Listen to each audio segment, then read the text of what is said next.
ഞങ്ങളും ക്രൂശിക്കപ്പെട്ട ക്രിസ്തുവിനെ പ്രസംഗിക്കുന്നു. ദൈവത്തിന് സ്തോത്രം. യോഹന്നാന്റെ സുവിശേഷം 11-ാം അധ്യായം 44-ാം വാക്യം വായിക്കാം. 44. മരിച്ചവൻ പുറത്തു വന്നു, അവൻ്റെ കാലും കൈയും ശീല കൊണ്ട് കെട്ടിയും മുഖം റൂമാൽ കൊണ്ട് മൂടിയുമിരുന്നു. അവൻ്റെ കെട്ടഴിപ്പീൻ, അവൻ പോകട്ടെ എന്ന് യേശു അവരോട് പറഞ്ഞു. അവൻ്റെ കെട്ടഴിപ്പീൻ, അവൻ പോകട്ടെ. സ്വാതന്ത്ര്യമില്ല, കയ്യും കാലും കെട്ടിയിരിക്കുന്നു. അവൻ നടക്കാൻ പറ്റുകയില്ല. കെട്ടഴിച്ചാലേ നടക്കാൻ പറ്റൂ. അവൻ്റെ കെട്ടഴിപ്പീൻ, അവൻ പോകട്ടെ എന്ന് യേശു പറഞ്ഞു. ദൈവത്തിന് സ്തോത്രം. സംഭവം നിങ്ങൾക്കറിയാമായിരിക്കും. ലാസറിൻ്റെ ഉയർത്തെഴുന്നേൽപ്പാണ് സംഭവം. മരിച്ച ലാസർ, യോവായിരുന്നു. ലാസർ മരിച്ച് 4 ദിവസം കഴിഞ്ഞിട്ടാണ് യേശു അവിടെ എത്തുന്നത്. യേശുവിനെ അറിയിച്ചിരുന്നു, നിനക്ക് പ്രിയനായവൻ ദീനമായി കിടക്കുന്നുവെന്ന്. ഒരു വാക്ക് കേട്ടാൽ തന്നെ എഴുന്നേറ്റ് പോകും. നിനക്ക് പ്രിയനായവൻ ദീനമായി കിടക്കുന്നു. ലാസറിൻ്റെ ആ ഭവനം ഇന്ന് വാസ്തവത്തിൽ ലാസറിൻ്റെ സഹോദരിമാരും മാത്രമുള്ള ഒരു ചെറിയ ഭവനമാണ്, ബേഥാനിയിലെ ആ ചെറു ഭവനം. എന്നാൽ ലാസറിൻ്റെ അപ്പൻ ഉണ്ടായിരുന്നു. മാർത്തയുടെയും മറിയയുടെയും ലാസറിൻ്റെയും അപ്പൻ ശീമോൻ കുഷ്ഠരോഗിയായിരുന്നു. അതുകൊണ്ട് ആ വീട്ടിലേക്ക് ആരും കയറി ചെല്ലാറില്ല, ആരും അവർ ഗവനിക്കാറില്ല. കുഷ്ഠരോഗമുള്ള വീട്. അന്ന് കുഷ്ഠരോഗം എന്ന് പറഞ്ഞാൽ അന്നത്തെ യഹൂദൻ്റെ ധാരണ പാപമുള്ളതുകൊണ്ട് കുഷ്ഠരോഗം വരുന്നതാണ്. കുഷ്ഠരോഗം പാപത്തിൻ്റെ പ്രതീകമാണെന്നാണ്. അതുകൊണ്ട് അങ്ങനെയുള്ളവരെ ഒഴിവാക്കിയിരുന്നു. ആ വീട്ടിലേക്ക് ആരും ചെല്ലുന്നില്ല. ശീമോൻ മരിച്ചതിന് ശേഷം ആരും കടന്നു ചെല്ലാറില്ല. പക്ഷേ ആരും കടന്നു ചെല്ലാത്ത ആ വീട്ടിലേക്ക് യേശു ഒരു ദിവസം കടന്നു വന്നു. അതൊരത്ഭുതമാണ്. യേശു ആ വീട്ടിലേക്ക് കടന്നു വന്നു. ആരും ഗവനിക്കാത്തവരിലേക്ക്, എല്ലാവരും തഴഞ്ഞു വിട്ടിരിക്കുന്നവരിലേക്ക്, എല്ലാവരും അഗണ്യമാക്കുന്നവരിലേക്ക് യേശു കടന്നു ചെന്നു. അതൊരത്ഭുതമായിരുന്നു. യേശു കടന്നു വന്നു. ദുഃഖം തളം കെട്ടിയ ആ വീട്ടിലേക്ക്, ശോകമുഖമായ അന്തരീക്ഷത്തിലേക്ക് നിത്യനായ കർത്താവായ യേശുക്രിസ്തു കടന്നു ചെന്നു.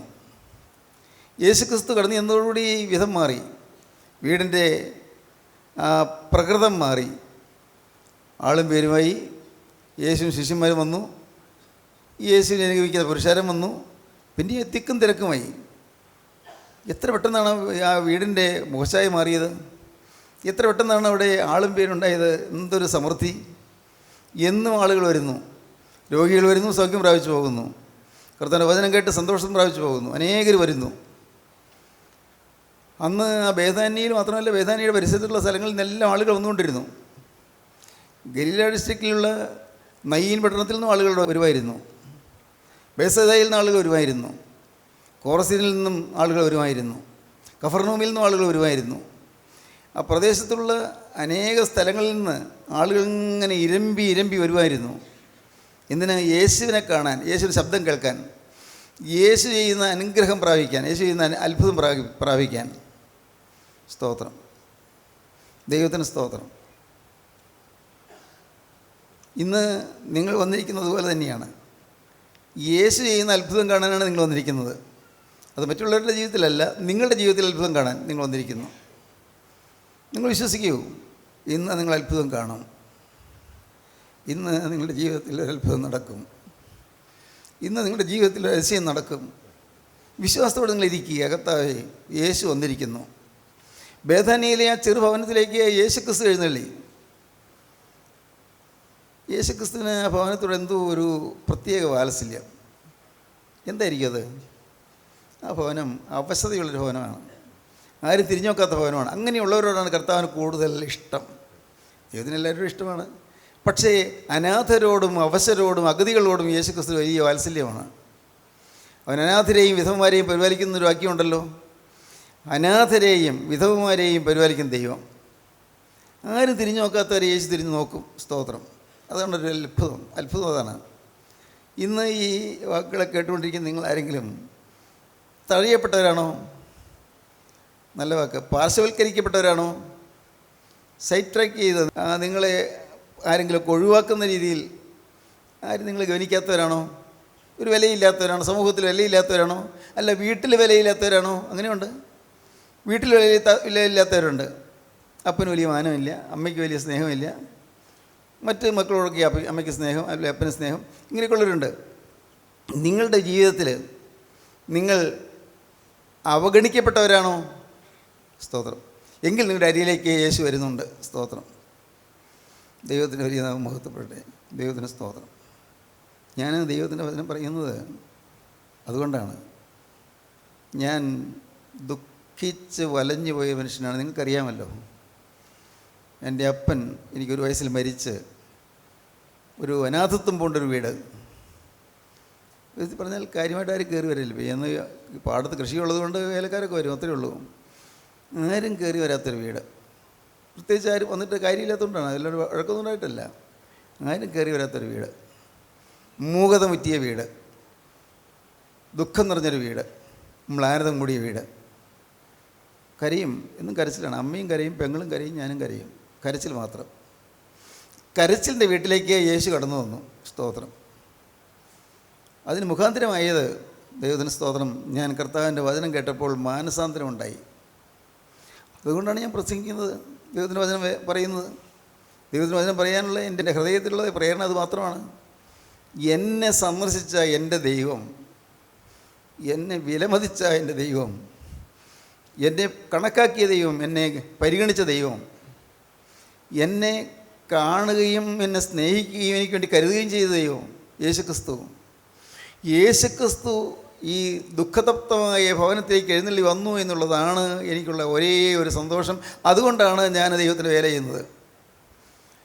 അതുകൊണ്ടാണ് ദൈവത്തിന് വചനം പറയുന്നത്. അതാണ് എൻ്റെ ശക്തിയുടെ സ്രോതസ്സ്. ദൈവത്തിന് സ്തോത്രം.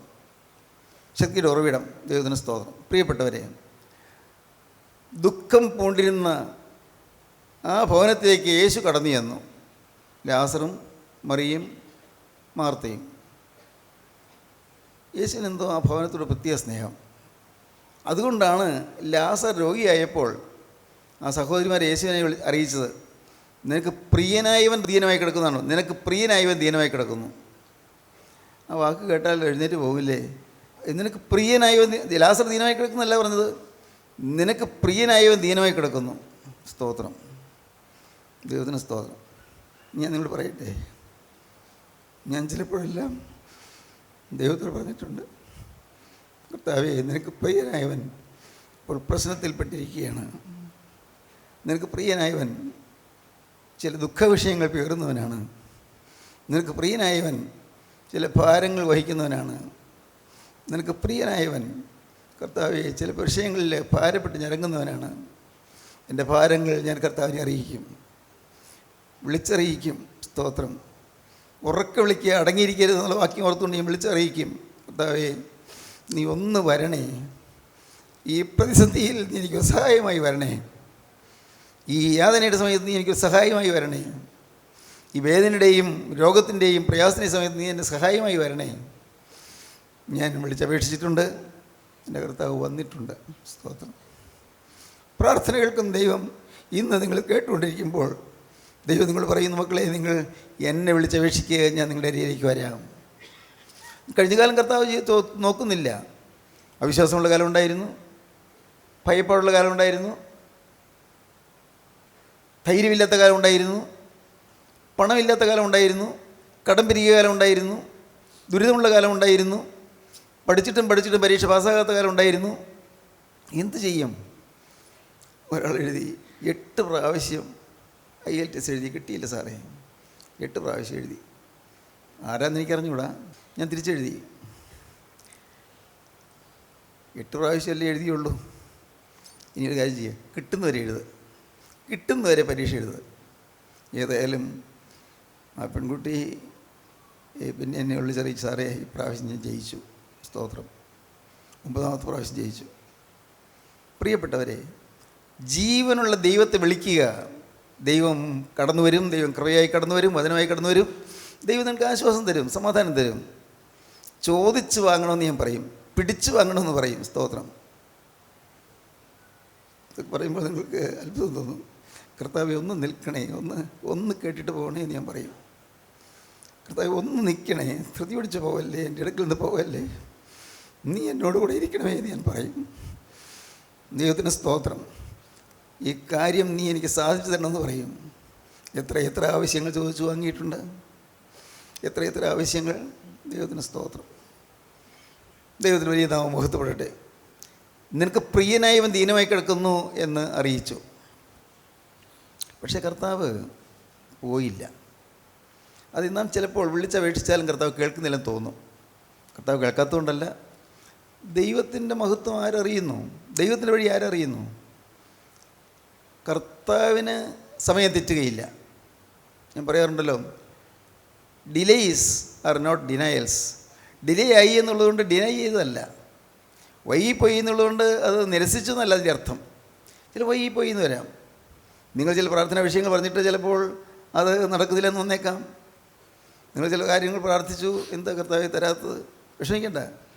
Delays are not denials. Delay ആയിപ്പോയി, പേടിക്കണ്ട. ഡിനൈ ചെയ്തിട്ടില്ല. കർത്താവിൻ്റെ സമയമുണ്ട്, കർത്താവിൻ്റെ സമയം. ദൈവത്തിന് സ്തോത്രം. ഇതുപോലെ തന്നെ വാട്സാപ്പിൽ വേറെ മെസ്സേജ് വന്നു. മൂത്ത പെൺകുട്ടിക്കും ഇളയ പെൺകുട്ടിക്കും നല്ല പ്രായമായി, വിവാഹമൊന്നും ആലോചന വന്നിട്ടില്ല. ഞങ്ങൾ പ്രാർത്ഥിച്ചു, പക്ഷേ വിവാഹാലോചന വരുന്നില്ല, ഒന്നും വരുന്നില്ല. ഞാൻ പറഞ്ഞു, കർത്താവിൻ്റെ സമയത്തിന് വേണ്ടി കാത്തിരിക്കുക, കർത്താവിൻ്റെ സമയത്തിന് വേണ്ടി കാത്തിരിക്കുക. നിങ്ങൾ ധൃതിപ്പെടരുത്, നിങ്ങളുടെ സ്വന്തം സമയം നിങ്ങൾ നോക്കരുത്, കർത്താവിൻ്റെ സമയത്തിന് വേണ്ടി കാത്തിരിക്കുക. അതിൻ്റെ 1 മാസം കഴിഞ്ഞപ്പോഴുണ്ട് എന്നെ വിളിച്ച് പറയുന്നു, സ്തോത്രം, മൂത്തവളുടെ കല്യാണം ഉറച്ചിരിക്കുകയാണ്, ഒരത്ഭുതമായത് പെട്ടെന്ന് കാര്യം സംഭവിച്ചിരിക്കുന്നു. ഇതൊക്കെ ഭൗതികമായ കാര്യങ്ങളാണ്. പക്ഷേ ഈ ഭൗതികമായ കാര്യങ്ങൾ നമുക്ക് നടന്ന് കിട്ടണ്ടേ? ആവശ്യങ്ങൾ നടക്കണമല്ലോ. ചോദിക്കുക, ചോദിച്ചു വാങ്ങുക, പിടിച്ചു വാങ്ങുക, ആവശ്യപ്പെട്ട് വാങ്ങുക, അത്യാവശ്യത്തോടെ ചോദിക്കുക, ദൈവം തരും. ദൈവത്തിന് സ്തോത്രം. കർത്താവ് പോയില്ല. ലാസറിൻ്റെ ദീനം കൂടിക്കൂടി വന്നു. സഹോദരിമാർ എപ്പോഴും ഇടയ്ക്കിടയ്ക്ക് നോക്കും, കർത്താവ് വന്നോ. കാരണം കർത്താവ് വന്ന പ്രശ്നം തീരും. കാരണം അവർക്കറിയാം, യായിറോസിൻ്റെ പള്ളിപ്രമാണിയായ യായിറോസിൻ്റെ ഭവനത്തിൽ യായിറോസിൻ്റെ മകൾ 12 വയസ്സുള്ള പെൺകുട്ടി മരിച്ചു കിടന്നപ്പോൾ കർത്താവ് വന്നല്ലോ. കർത്താവ് സൗഖ്യം കൊടുത്തല്ലോ, ജീവൻ കൊടുത്തല്ലോ. കർത്താവ് വരും. വിധവയുടെ മകൻ, നെയ്യൻ പട്ടണത്തിലെ വിധവയുടെ മകൻ മരിച്ച് ശവടക്കം കൊണ്ടുപോയപ്പോൾ കർത്താവ് വന്നു. അവൻ്റെ ശവശരീരത്തിൽ തൊട്ടു, ആ ശവമഞ്ചത്തിൽ തൊട്ടു. അവൻ ഉയർത്തെഴുന്നേറ്റല്ലോ. കർത്താവ് വരും, വരാതിരിക്കുകയില്ല. അവർക്ക് വിശ്വാസമുണ്ട്, കർത്താവിൽ സ്നേഹമുണ്ട്. തീർച്ചയായിട്ടും കർത്താവിന് അവർ സ്നേഹമാണെന്ന് അവർക്ക് അറിയാൻ തരും. അത് ഞാനൊന്ന് പറഞ്ഞോട്ടെ, നിങ്ങളുടെ ജീവിതത്തിൽ നിങ്ങൾക്ക് ആ ഒരു ബോധ്യം വേണം, യേശുവിന് എന്നെ സ്നേഹമാണ്. അപ്പോൾ നിങ്ങൾ പറയില്ല സാറേ, അങ്ങനെ തോന്നുന്നില്ല, കാരണം ഞാൻ ചോദിച്ചതൊന്നും തന്നിട്ടില്ല, എന്തെല്ലാം കാര്യം ഞാൻ പ്രാർത്ഥിച്ചു, തന്നിട്ടില്ല. നിങ്ങൾ വിശ്വസിക്കൂ പ്രിയപ്പെട്ടവരെ. ദൈവനാമത്തിൽ നിങ്ങൾ പറയട്ടെ, യേശുവിന് നിങ്ങളെ സ്നേഹമാണ്. ഹല്ലേലൂയ, ദൈവത്തിന് സ്തോത്രം. യേശുവിന് നിങ്ങളെ സ്നേഹമാണ്. നിങ്ങളെ വ്യക്തിപരമായി യേശു അറിയുന്നു. നിങ്ങളുടെ പോരായ്മകൾ കർത്താവ് കാണുന്നു, നിങ്ങളുടെ ബലഹീനതകൾ കർത്താവ് കാണുന്നു, നിങ്ങളുടെ ആവശ്യങ്ങൾ കർത്താവ് കാണുന്നു, നിങ്ങളുടെ ആഗ്രഹങ്ങൾ കർത്താവ് കാണുന്നു. സങ്കീർത്തനം 37:3 പറയും, യഹോവയിൽ ആശ്രയിച്ച് നന്മ ചെയ്യുക, ദേശത്ത് പാർത്ത് വിശ്വസ്തയാചരിക്കുക, യഹോവയിൽ തന്നെ രസിച്ചുകൊള്ളുക, അവൻ നിൻ്റെ ഹൃദയത്തിലെ ആഗ്രഹങ്ങളെ നിനക്ക് തരും. സ്തോത്രം. വചനമാണത്. ചെറുപ്പകാലത്ത് തന്നെ വല്ലാതെ വശീകരിച്ച വചനമാണത്, എന്നെ സ്വാധീനപ്പെടുത്തിയ വചനമാണ്. യഹോവയിൽ ആശ്രയിച്ച് നന്മ ചെയ്യുക, ദേശത്ത് പാർത്ത് വിശ്വസ്തയാചരിക്കുക, യഹോവയിൽ തന്നെ രസിച്ചുകൊള്ളുക, അവൻ നിൻ്റെ ഹൃദയത്തിലെ ആഗ്രഹങ്ങളെ നിനക്ക് തരും. ആഗ്രഹങ്ങൾ. സ്തോത്രം. ദൈവത്തിന് വലിയ നാമം മഹത്വപ്പെടട്ടെ. ആഗ്രഹങ്ങൾ തരുന്നൊരു ദൈവമുണ്ട്. സ്തോത്രം. അവർക്ക് സഹോദരന്മാർക്ക് നല്ല ഉറപ്പുണ്ട്, യേശു വരും. പക്ഷേ ലാസർ മരിച്ചു. എന്തായിരിക്കും കർത്താവ് വരാത്തത്? അപ്പോഴും അവർക്ക് അവിശ്വാസം വന്നില്ല. വിശ്വാസമുണ്ട്, വരും. മരിച്ചു കിടക്കുമ്പോഴാണെങ്കിലും വന്നാൽ മതിയല്ലോ. അവർ പ്രതീക്ഷകളോട് നോക്കിയിരിക്കുകയാണ്. ഡെഡ് ബോഡിയിലേക്ക് നോക്കുന്നതിനേക്കാൾ കൂടുതൽ ഗേറ്റിങ്ങിലേക്കാണ് നോക്കുന്നത്. അങ്ങനെ ഞാൻ പറഞ്ഞുകൊള്ളട്ടെ, ഗേറ്റൊക്കെ ഉണ്ടോയെന്ന് എനിക്കറിയാൻ പാടില്ല, ഞാൻ ആ രീതിയിൽ മനസ്സിലാക്കാൻ വേണ്ടി പറയുകയാണ്. ഡെഡ് ബോഡി അരികത്തിരിക്കുന്നു, ശവശരീരത്തിൻ്റെ അരികത്തിരിക്കുന്നു, പ്രിയ സഹോദരൻ മരിച്ചു കിടക്കുന്നു, നല്ല ആരോഗ്യമുണ്ടായിരുന്ന യൗവനക്കാരൻ മരിച്ചു കിടക്കുന്നു. ഏതാനും വർഷം മുൻപ് അവിടെ ശീമോൻ മരിച്ചു കിടന്നു, ആരും തിരിഞ്ഞു നോക്കിയില്ല. ഇന്ന് യഹൂദന്മാരൊക്കെ വന്നിട്ടുണ്ട്. ആ വീടിൻ്റെ ആ ഒരു ചീത്തപ്പേര് പറയല്ലോ, അതുകൊണ്ട് ഇന്ന് യഹൂദന്മാർ പലരും വന്നിട്ടുണ്ട്. പക്ഷേ യേശു വന്നിട്ടില്ല. ആരെല്ലാം വന്നാലും യേശു വന്നില്ലെങ്കിൽ ഇത് പ്രയോജനം? പ്രിയപ്പെട്ടവർ, നിങ്ങൾക്ക് വിശ്വസിക്കൂ, ആരെല്ലാം നിങ്ങളെ സഹായിച്ചാലും യേശു സഹായിക്കുന്നില്ലെങ്കിൽ നിങ്ങൾക്കൊരു പ്രയോജനം ഉണ്ടാവില്ല. യേശുവിൻ്റെ സഹായം വേണം, യേശുവിൻ്റെ കൃപ വേണം, യേശുവിൻ്റെ തൃക്കരം പ്രവർത്തിക്കണം, യേശു സഹായിക്കണം. നിങ്ങൾ ചോദിച്ചു വാങ്ങണം. നിങ്ങളുടെ സ്വഭാവം മാറാൻ ചോദിച്ചു വാങ്ങണം. കോപം മാറാൻ നിങ്ങളുടെ ദൈവത്തോട് ചോദിച്ചു വാങ്ങണം. നിങ്ങളുടെ വാശിയും വഴക്കും മാറാൻ ദൈവത്തോട് ചോദിച്ചു വാങ്ങണം. നിങ്ങളുടെ ഹൃദയത്തിനകത്തുള്ളതായി ഈർഷ്യയും നീരസവും മാറാൻ ദൈവത്തോട് ചോദിച്ചു വാങ്ങണം.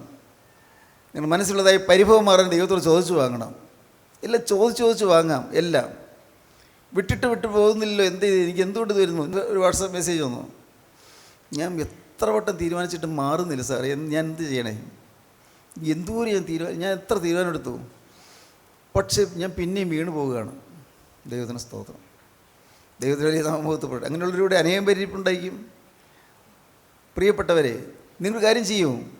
നിങ്ങൾക്ക് കിട്ടിയേ കഴിയൂ എന്നുള്ള നിർബന്ധമുണ്ടെങ്കിൽ തീർച്ചയായും നിങ്ങൾ ജയിച്ചിരിക്കും, ഉറപ്പാണ്. ക്രിസ്തു നിങ്ങൾ സഹായിച്ചിരിക്കും, ഉറപ്പാണ്. ക്രിസ്തുവിന് സഹായം വേണോ നിങ്ങൾക്ക് നിർബന്ധമുണ്ടെങ്കിൽ ചീത്ത ചിന്തകളൊക്കെ മാറിപ്പോകും. അരുതാത്ത വിചാരങ്ങളും വികാരങ്ങളും മാറിപ്പോകും. എല്ലാം മാറിപ്പോകും. നിങ്ങൾ ഹൃദയം സ്വച്ഛ സുന്ദരമായി തീരും. വളരെ മനോഹരമായ അനുഭവം നിങ്ങൾക്ക് ലഭിക്കും. സഹോദരിമാർ നോക്കി ഇരുന്നു. യഹൂദന്മാരെ തിടുക്കം കൂട്ടി മരിച്ചെടുത്ത നേരമായി ശവം സംസ്കരിക്കണ്ടേ? അല്ല, ഇത്തിരി കഴിഞ്ഞോട്ടെ. കുറേ കൂടി കഴിഞ്ഞു. സഹോദരന്മാർ പ്രതീക്ഷിക്കുന്നു ഇപ്പോൾ കർത്താവ് വരുമെന്ന്. കാരണം അവർക്ക് നല്ല ഉറപ്പാണ്. യഹൂദന്മാരെ തിടുക്കം കൂട്ടി. അല്പം കൂടി കഴിഞ്ഞോട്ടെ. അവർ അക്ഷമരായി. സ്വന്തക്കാരും ബന്ധക്കാരുമായി ആ യഹൂദന്മാരുണ്ടായിരിക്കണം. അവർ ഡെഡ് ബോഡി എടുത്തു. അവർ സംസ്കാരത്തിൽ പോവുകയാണ്. പക്ഷേ ആ ശരീരത്തിൻ്റെ ശവമഞ്ചത്തിൻ്റെ പിറകെ പോകുമ്പോൾ ഈ സഹോദരിമാർ ഇടയ്ക്കിടയ്ക്ക് തിരിഞ്ഞു നോക്കുന്നുണ്ട്. യേശു വരുന്നുണ്ടോ? ഇപ്പോൾ വന്നാൽ മതി. കാരണം നയ്യീൻ പട്ടണത്തിലെ വിധവയുടെ മകന് ശവമഞ്ചത്തിൽ തൊട്ടാണല്ലോ കർത്താവ് ഉയർത്തെഴുന്നേൽപ്പ് കൊടുത്തത്. ഇപ്പോൾ വന്നാൽ മതി. ദൈവത്തിന് സ്തോത്രം. ദൈവത്തിൻ്റെ വലിയ നാമം മഹത്വപ്പെടട്ടെ. സ്തോത്രം. പ്രിയപ്പെട്ടവരെ, യേശു വന്നില്ല. ഡെഡ് ബോഡി അവിടെ കല്ലറയ്ക്കകത്ത് വെച്ചു. ആ കല്ലറയുടെ വാതിൽക്കലുള്ള കല്ല് ഉരുട്ടി വയ്ക്കുന്നതിന് മുമ്പ് പിന്നെയും തിരിഞ്ഞു നോക്കി. ഇല്ല, യേശു വന്നില്ല. അവർക്ക് മനസ്സിലൊരു ഭാരം. എന്നാലും കർത്താവ് വന്നില്ലല്ലോ. ഇതാ കല്ലറ വാതിൽ മൂടാൻ പോവുകയാണ്, അടയ്ക്കാൻ പോവുകയാണ്. യേശു വന്നില്ലല്ലോ. എന്നാലും ഇത്രയും കാലത്തെ സ്നേഹമായിരുന്ന കർത്താവ് വന്നില്ലല്ലോ. പരിഭവം വന്നു എന്ന് പറയാൻ എനിക്ക് ധൈര്യമില്ല. കാരണം വേദപുസ്തകം അങ്ങനെ പറഞ്ഞിട്ടില്ല. പക്ഷേ വന്നു എന്നുള്ള ചെറിയൊരു സൂചനയുണ്ട്. യേശു വന്നു എന്നറിഞ്ഞിട്ട് മറിയ എഴുന്നേറ്റ് ചെന്നില്ല. ഒരു പക്ഷേ പരിഭവം കൊണ്ടായിരിക്കാം. എന്നാലും അത്യാവശ്യമായിട്ട് വിളിച്ചപ്പോൾ കർത്താവ് വന്നില്ലല്ലോ. എന്നാലും യേശു വന്നില്ലല്ലോ. ഉള്ളിൽ സങ്കടം. സ്നേഹിതരെ, ഞാൻ നിങ്ങളോട് ചോദിക്കട്ടെ, നിങ്ങളുടെ പ്രാർത്ഥന കേൾക്കാത്തതിൽ നിങ്ങൾക്ക് യേശുവിനോട് പരിഭവമുണ്ടോ? നിങ്ങളുടെ പ്രാർത്ഥനയ്ക്ക് മറുപടി കിട്ടാത്തതിൽ യേശുവിനോട് പരിഭവമുണ്ടോ? ദൈവത്തിന് സ്തോത്രം. ദൈവത്തിന് വലിയ മഹത്വപ്പെടട്ടെ. എന്നാലും കർത്താവ് പ്രാർത്ഥന കേട്ടില്ലല്ലോ എന്ന് നിങ്ങൾക്ക് സങ്കടമുണ്ടോ? നിത്യരക്ഷകനായ യേശു, സർവജ്ഞാനിയായ യേശു, സർവവ്യാപിയായ യേശു ഇന്ന് നിങ്ങളുടെ പരിഭവം കാണുന്നുണ്ട്. പരിഭവം നിങ്ങളുടെ ഹൃദയത്തിൽ തുടച്ചു മാറ്റുവീൻ. നിങ്ങളുടെ മനസ്സിലുള്ളതായ എല്ലാ പരിഭവങ്ങളും മാറ്റുക. ദൈവം എന്നെ കണക്കാക്കിയില്ല എന്നുള്ള തോന്നൽ മാറ്റുക. ദൈവം എൻ്റെ പ്രാർത്ഥന കേട്ടില്ല എന്നുള്ള തോന്നൽ മാറ്റുക. ഇത്രയേറെ പരിശ്രമിച്ചിട്ടും തീരുമാനമെടുത്തിട്ടും എൻ്റെ അശുദ്ധ ചിന്തകൾ മാറുന്നില്ലല്ലോ എന്നുള്ള നിങ്ങളുടെ പരിഭവം മാറ്റുക. ദൈവം എന്തുകൊണ്ട് എന്നെ സഹായിക്കുന്നില്ല എന്നുള്ള പരിഭവം മാറ്റുക. എല്ലാം മാറ്റുക. മാറും. സ്തോത്രം. ദൈവത്തിന് വലിയ മഹത്വപ്പെടട്ടെ. സ്തോത്രം. പ്രിയപ്പെട്ടവരെ, 4 ദിവസം കഴിഞ്ഞു. വല്ലതും കഴിച്ചോന്നറിയാൻ പാടില്ല. കാരണം ഭക്ഷണം കഴിക്കാൻ തോന്നുന്നുണ്ടാവാനിട ഇല്ല. ആ സഹോദരിമാർ 2 പേരും മിക്കവാറും പട്ടിണിയാണ്. അവരെ വീട്ടിലിരിക്കുന്നു. ദുഃഖം തള്ളം കെട്ടിയൊരു വീട്, അങ്ങ് മൂകമായി പോയൊരു വീട്, നിശബ്ദം. ഏങ്ങലടികളും കരച്ചിലുകളും മാത്രമേ ഉള്ളൂ. ശബ്ദം കുറച്ചുള്ള കരച്ചിലുകൾ, വിതുമ്പലുകൾ, ഇതേ ഉള്ളൂ. 4 ദിവസം കഴിഞ്ഞപ്പോഴുണ്ട് യേശു വരുന്നു. സ്തോത്രം. എൻ്റെ കർത്താവിന് സ്തോത്രം. ഹബക്കൂക്ക് പ്രവാചകൻ്റെ പുസ്തകം 2-ാം അധ്യായം ആദ്യത്തെ വാക്യങ്ങൾ വായിക്കാം. 4 ദിവസം കഴിഞ്ഞപ്പോഴാണ് യേശു വരുന്നത്. അത്രയും താമസം എന്തിനാണെന്ന് അവർക്ക് അറിഞ്ഞുകൂടാ. യേശു വരുന്നു. മാർത്ത ഓടിച്ചെന്ന് കേട്ടോ. മാർത്ത ഓടിച്ചെന്നു. എപ്പോഴും ധൃതയിൽ കാര്യങ്ങൾ ചെയ്യുന്ന മാർത്തയാണ്. മാർത്ത ചെന്നപാടെ കരഞ്ഞോട് പറഞ്ഞു, എൻ്റെ കർത്താവേ, നീ ഉണ്ടായിരുന്നെങ്കിൽ എൻ്റെ സഹോദരൻ മരിക്കുകയില്ലായിരുന്നു. നീ ഇവിടെ ഉണ്ടായിരുന്നെങ്കിൽ ഞങ്ങളുടെ സഹോദരൻ മരിക്കുകയില്ലായിരുന്നു. കർത്താവോട് പറഞ്ഞു, ഞാൻ പുനരുത്ഥാനവും ജീവനുമാണ്. ഞാൻ ജീവിച്ചിരുന്നതിൽ വിശ്വസിക്കുന്നവരാരും മരണം കാണുകയില്ല, എന്നിൽ വിശ്വസിക്കുന്നവൻ മരിച്ചാലും ജീവിക്കും എന്നൊക്കെ കർത്താവ് പറഞ്ഞു. അതൊന്നും മാർത്തയ്ക്ക് മനസ്സിൽ കിടക്കുന്നില്ല, ഒന്നും ഗ്രഹിക്കാൻ പറ്റുന്നില്ല. മാർത്ത നോക്കിയപ്പോൾ അവിടെ സഹോദരി അടുത്തില്ല. മാർത്ത ഓടിച്ചെന്നു, സഹോദരി കണ്ടോ യേശു വന്നിട്ടുണ്ട്, യേശു നിന്നെ വിളിക്കുന്നു. യേശു വിളിച്ചതായിട്ടൊന്നും വചനത്തിൽ കാണുന്നില്ല. യേശു വന്നിട്ട് നിന്നെ വിളിക്കുന്നു, പരിഭവിച്ച് ഇരിക്കുകയാണ്. വായിക്കാം. ഞാൻ കൊത്തളത്തിൽ നിന്ന് കാവൽ കാത്തുകൊണ്ട് അവൻ എന്നോട് എന്തരുളി ചെയ്യുമെന്നും എൻ്റെ ആവലാതി സംബന്ധിച്ച് ഞാൻ എന്തുത്തരം പറയേണ്ടുവെന്നും കാണേണ്ടതിന് ദൃഷ്ടിവയ്ക്കും. യഹോവ എന്നോട് ഉത്തരമരുളിയത്, നീ ദർശനമെഴുതുക, ഓടിച്ചു വായിപ്പാൻ തക്കവണ്ണം അത് പലകയിൽ തെളിവായി വരയ്ക്കുക. ദർശനത്തിന് ഒരവധി വെച്ചിരിക്കുന്നു. അത് സമാപ്തിയിലേക്ക് ബന്ധപ്പെടുന്നു. സമയം തെറ്റുകയുമില്ല. അത് വൈകിയാലും അതിനായി കാത്തിരിക്കുക. അത് വരും നിശ്ചയം. താമസിക്കുകയില്ല. അത് വരും നിശ്ചയം. വൈകിയാലും അതിനായി കാത്തിരിക്കുക. മാർത്തി അത് തന്നെ പറഞ്ഞു, സഹോദരി പറഞ്ഞു തന്നെ, കർത്താവേ നീ ഇവിടെ ഉണ്ടായിരുന്നെങ്കിൽ ഞങ്ങളുടെ സഹോദരി മരിക്കുകയില്ലായിരുന്നു. മാർത്തയും മറിയയും കരയുന്നു. ആ കരച്ചിൽ കണ്ട് ബന്ധപ്പെട്ട യഹൂദന്മാരും കരയുന്നുണ്ട്. ആകെ ഒരു ശോകവുമായ അന്തരീക്ഷമാണ്. കർത്താവ് വേദന കണ്ടപ്പോൾ കണ്ണിൽ നിന്ന് കണ്ണീരിങ്ങനെ ഒഴുകാൻ തുടങ്ങി, യേശുക്രിസ്തുവിൻ്റെ കണ്ണിൽ നിന്ന്. അത് പറയാൻ എനിക്ക് 100 നാവാണ്. നിങ്ങൾ കരയുമ്പോൾ ഒപ്പം കരയുന്ന രക്ഷകൻ നമുക്കുണ്ട്. നിങ്ങൾ ഏങ്ങലടിക്കുമ്പോൾ ഒപ്പം നിങ്ങളുടെ കൂടെ ഇരുന്ന് കരയുന്ന രക്ഷകൻ നമുക്കുണ്ട്. ഏത് വിഷയമാണെങ്കിലും നിങ്ങൾ ഭാരപ്പെടുമ്പോൾ നിങ്ങളുടെ ഒപ്പം ഇരുന്ന് കരയുന്ന ഒരു രക്ഷകൻ നമുക്കുണ്ട്. വിശ്വസിക്കുക. നിങ്ങൾ സത്യമാണ് ഈ പറയുന്നത്. സ്തോത്രം. കരച്ചിൽ മാറ്റാൻ യേശുക്രിസ്തു വന്നിട്ടുണ്ട്. നിങ്ങളുടെ ദുഃഖം മാറ്റാൻ യേശുക്രിസ്തു വന്നിട്ടുണ്ട്. ഭാരം മാറ്റാൻ യേശു വന്നിട്ടുണ്ട്. ആകുലങ്ങളും ആവലാതികളും മാറ്റാൻ യേശു വന്നിട്ടുണ്ട്. കടത്തിൻ്റെ ഭാരത്തിൽ നിങ്ങൾ നെടുവീർപ്പിട്ട് ഞരങ്ങുകയാണോ? യേശു കാണുന്നുണ്ട്. അവനെ നീ വിശ്വസിക്കുക. സ്തോത്രം. രോഗത്തിൻ്റെ വേദനയിൽ നീ വലഞ്ഞ് വിഷമിക്കുകയാണോ? യേശു നിന്നെ കാണുന്നുണ്ട്. ദൈവത്തിന് സ്തോത്രം. ദൈവത്തിന് വലിയ നാമം മഹത്വപ്പെടട്ടെ. സ്തോത്രം. പ്രിയപ്പെട്ടവരെ, എപ്പോഴും നിങ്ങൾ ഓർത്തുകൊള്ളൂ, നിങ്ങളുടെ പ്രശ്നം കാണുന്നൊരു ദൈവമുണ്ട്. നിങ്ങളുടെ ഒപ്പം കണ്ണീരണിയുന്നൊരു ദൈവമുണ്ട്. ഒപ്പം കരയുന്നൊരു ദൈവമുണ്ട്. അത് നിങ്ങൾ വിശ്വസിക്കൂ. എൻ്റെ വേദന കാണുന്നൊരു ദൈവമുണ്ട്. എൻ്റെ മനസ്സങ്കടങ്ങൾ കാണുന്നൊരു ദൈവമുണ്ട്. എൻ്റെ ജീവിതത്തിൻ്റെ ക്ലേശങ്ങൾ കാണുന്നൊരു ദൈവമുണ്ട്. എൻ്റെ പ്രശ്നത്തിൻ്റെ പരിഹാരം തരാൻ കഴിവുള്ളൊരു ദൈവമുണ്ട്. വിശ്വസിക്കൂ.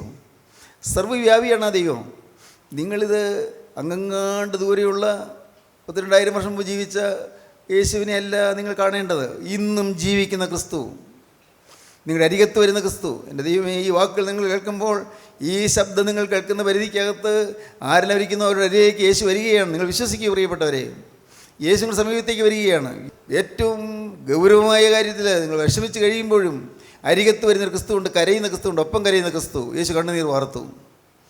നിങ്ങളുടെ ജീവിതത്തിൽ സഹതാപത്തോടെ നോക്കുന്ന ഒരു ദൈവമുണ്ട്. നിങ്ങൾ വിശ്വസിച്ചുകൊണ്ട് ഇന്ന് നിങ്ങളുടെ ഹൃദയം കർത്താവിലേക്ക് നിങ്ങൾ സമർപ്പിക്കുക. കർത്താവിനോട് പറയൂ, കർത്താവേ നീ എന്നെ അറിയുന്നു, നീ എന്നെ സ്നേഹിക്കുന്നു, നീ എന്നെ കരുതുന്നു. കർത്താവേ നീ എൻ്റെ അരികിലേക്ക് വന്നിരിക്കുന്നു, എൻ്റെ സങ്കടം കണ്ട് നീ കണ്ണീരൊഴുക്കുന്നു. ഞാൻ വിശ്വസിക്കുന്നു കർത്താവേ, പരിഹാരം തരാൻ നിനക്ക് മാത്രമേ സാധിക്കുകയുള്ളൂ. അത് ഞാൻ നിൻ്റെ പാദം തൊട്ട് ഞാൻ നിന്നെ വന്നിച്ചുകൊണ്ട് നിന്നെ അപേക്ഷിക്കുന്ന കർത്താവേ, നീ എന്നെ അനുഗ്രഹിക്കണമേ. പ്രാർത്ഥിക്കൂ. നിങ്ങൾ കർത്താവിൻ്റെ കരങ്ങളിലേക്ക് കൊടുക്കൂ. രാജാധിരാജനായ ഞങ്ങളുടെ പൊന്നേശുനാഥ, അവിടെ നിങ്ങളുടെ കൂടെ തന്നെ ഉള്ളതിനായി നന്ദിയോടെ സ്തോത്രം. നിങ്ങൾ ഓരോരുത്തരെയും ഇവിടെ തൊടുന്നതിനായി നന്ദിയോടെ സ്തോത്രം. അപ്പോൾ അതിൻ്റെ സ്നേഹത്തിനായി സ്തോത്രം. ഞങ്ങളോടുള്ള വാത്സല്യത്തിനായി സ്തോത്രം. ഞങ്ങളുടെ ബന്ധനഴിപ്പാനോട് ബന്ധപ്പെടുന്നതിനായി സ്തോത്രം. എല്ലാവരെയും അനുഗ്രഹിക്കണമേ കർത്താവേ. എൻ്റെ നാഥൻ വീണ്ടും വരുമ്പോൾ തിരുസനിലേക്ക് പറന്നു വരാൻ തക്കണം ഞങ്ങളെ യോഗ്യരാക്കി തീർക്കണമേ. തിരക്തന് മുദ്ര ഞങ്ങളുടെ മേൽ ഉണ്ടായിരിക്കണമേ കർത്താവേ. എപ്പോഴും ആ മുദ്ര വഹിച്ചുകൊണ്ട് നിൽപ്പോൾ ഞങ്ങൾക്ക് ഭാഗ്യം തരണമേ. എല്ലാവരെയും വാഴ്ത്തി അനുഗ്രഹിച്ച് സമാധാനത്തോടെ പറഞ്ഞയക്കണമേ. യേശു ക്രിസ്തുവിൻ്റെ മഹത്വപൂർണ്ണമായ നാമത്തിൽ പ്രാർത്ഥിക്കുന്ന കൃപയോടെ കേൾക്കണമേ. ആമീൻ. ഹല്ലേലൂയ.